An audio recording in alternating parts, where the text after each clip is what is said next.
Hello everyone. In this video, I will show you how to unlock George in Subway Surfers.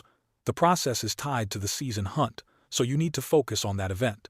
First, check if the current season hunt has George as a reward. If it does, you are ready to start.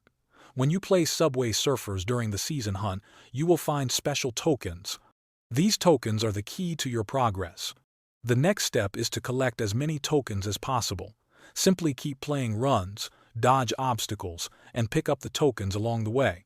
Every token you collect helps you move forward in the season hunt tiers. To unlock George, you must reach tier 20. As you advance through the tiers, your progress bar will move up, and once you reach tier 20, George will be unlocked for your character collection. Keep in mind that Subway Surfers does not let you rush through all the tiers instantly. After tier 5, each new tier takes 24 hours to become available.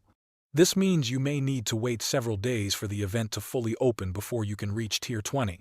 Stay patient and return each day to continue progressing, or you can use keys to skip the tiers quickly with a single click. That's it.